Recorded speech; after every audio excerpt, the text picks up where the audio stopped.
Well, it's Wednesday. That means it's time for your Crime Stoppers report. Here's Wes. Thanks a lot, Jerome. We're going to start on St. Croix. Sunday, April 20th, 2008, after 11 o'clock. 24-year-old Dean Martin from Peters Rest. He died in a private vehicle en route to Juan Louis after he sustained multiple gunshot wounds from a shooting at Harbor View Housing Community near Building 6. According to police, 21-year-old Dean Martin from Peters Rest also sustained a gunshot to his shoulder. At approximately 8 o'clock, police responded to a report of shots fired in that area. And also at that time, officers observed several spent shell casings on the ground near Building 6, but they didn't find anyone injured. When the 21-year-old victim was questioned at the hospital, he said that while he was sitting on the steps of Building 6, an unknown individual came up and started shooting at him. He didn't provide a description of the suspects, and that's why we need your help. Please tell us what you know. St. John, sometime overnight on November 3rd on Wednesday, the Banana Shack restaurant in Cruz Bay was burglarized. The burglar entered and exited through the western window. He stole a 100-pound safe containing around $2,000 in cash. The minimum reward for the arrest of that burglar, $714 plus 10% of the recovered cash. On St. Thomas, for the last 2 weeks, there's been a string of burglaries in Estate Peterborough. If you saw any suspicious activity or you know who the burglar might be, please call Crime Stoppers at 1-800-222-TIPS, 1-800-222-8477. The minimum reward for that is $2,500. The maximum reward is $2,500. The minimum reward is $714 plus 10% of the recovered items. Finally, there's this. Remember that Williams Delight man, James Cuffey, who was suspiciously found. His body was found in his backyard October 20th on Saturday afternoon with groceries all that he had bought from Plaza Extra West all over the area. He was found in the backyard. Well, finally, weeks after, the VIPD and the medical examiner have determined that James Cuffey is now our 57th homicide, thus breaking our homicide record officially. Also, I need to tell you that if you go by the Daily News, they're probably 3 or 4 up. That brings their total to around 61.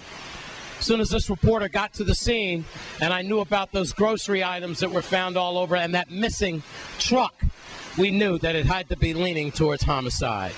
And that's a wrap of your Crime Stoppers report, and also about that latest suspicious death that has now been confirmed a homicide in Williams Delight. I'm Wes Small for News Channel 8. Thanks, Wes. And it's been over a month since those series of Hovensa fires and flare-ups, thus resulting in several neighborhoods contaminated with dangerous thick oil that seeped into residents' cisterns, rooftops, and even their cars.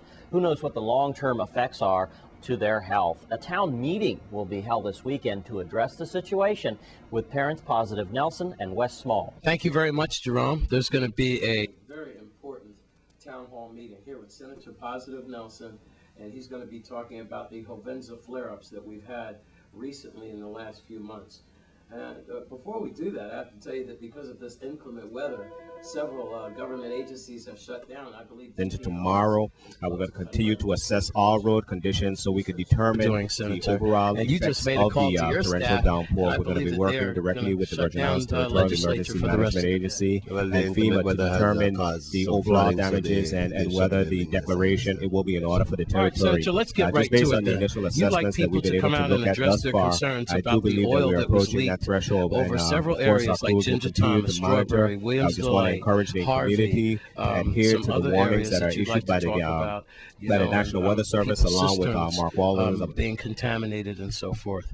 Are you happy with the recovery efforts so far from Hovensa? And tell us more about this town meeting. Well, Wes, I must say, as it relates to any release from Hovensa, it's a concern. My parents live in Baronspad. I raised up in Baronspad. And the residents of the surrounding communities around Hovensa are impacted by whatever is released, whatever contaminants are released in the air. To date, the refinery continues to deny Arthur that Richards, Alexander Henderson, and John Woodson. Those schools took on an enormous amount of water, especially because of the drainage. Any of the releases. The other schools, we are working to get them ready and prepared for another final assessment. There's a meeting on Saturday, a community meeting. I'm not the initiator of that meeting. It's a resident who was going around passing circulating flyers, and they asked for my assistance, and they asked me to be present because they want to discuss the issues. They have three topic areas: the discontinued distribution of gallon water in the area, rooftop and cistern cleanup, and cistern replenishment, which was what they were told were going to happen after the test, that they were going to come back and clean roofs, clean cisterns. And this had happened before. The representative had come around to my father's house and just started cleaning. He was not aware. So I encourage all of the residents of the area to come on out, because the residents do want to hear from DPNR. They do want to hear from Department of Health. They're not satisfied with the all clear signal which has been given by Department of Health that everything is good and that the water, if consumed, will not cause any damage. So I think it's fair for them to hear from these individuals direct, and hopefully we get those representatives to be there on Saturday. I will be present to see what the concerns really are and to see if there's something that we need to do. Senator, I'm just very glad that you're having this town hall meeting. It's at Sherm's Place. Tell us what that is. Sherm's Place. Yeah, that's the place right across from the entrance to Ginger Thomas, on the outside of Strawberry, where the Trini Revelers usually hang out. At 9 o'clock. At 9 o'clock a.m. on Saturday morning. Come on out. I think it should be of interest to the surrounding communities. Okay, and we'll have Jerome mention it on Friday just to refreshen you. I know you'll have Nicole give us a reminder. Your staff is working hard. All right, so with that, you're caught up on a few things. A lot of offices are closed today because of inclement weather, and a very important town hall meeting involving a lot of residents that could have been affected with the contamination from the heavy oil that leaked from Hovenza with the flare-up. Sherm's Place, 9 o'clock, Ginger Thomas, Saturday morning. Senator Positive Nelson and others will be there answering your questions. With that, stay dry, Senator. That's hard to do, but I'll try my best. And congratulations on another 2 years, and I also want to say congratulations for paying attention to the community's concerns, because a lot of people are on vacation after that election, but not you. But I do want to say thank you, Wes, and thank you to the people for the vote of confidence. I appreciate it. I'm honored, I'm humbled, and I plan to serve with honor and distinction once again. Thank you very much. All right, stay positive. That's how you live. I'm Wes Small for News Channel 8. We want to thank Terrence Positive Nelson for his words on that and holding this meeting, and News Channel 8's Wes Small as well. When we come back from this break, we'll take a look at UVI volleyball. Stay with us.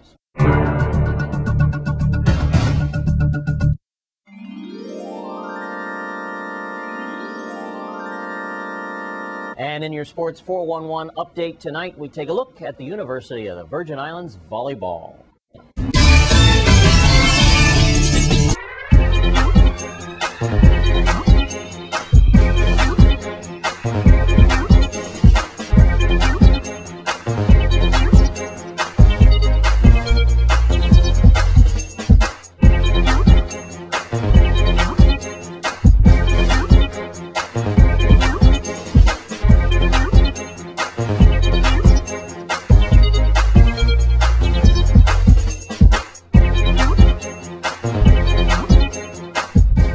It's a Tuesday night out here, and we're here with the Scoregasms team. My name is Mui, and this is our captain, Luke Holiday, and we're enjoying it. Yes. So far this season, we're 2-2. Those two games that we won, we haven't necessarily played. It was a forfeit, but I feel like we have definitely started progressing and getting better, and I feel good going into the tournament. And by the looks of it right now, we're hitting our stride as it's going on, so I have a good feeling about the playoffs.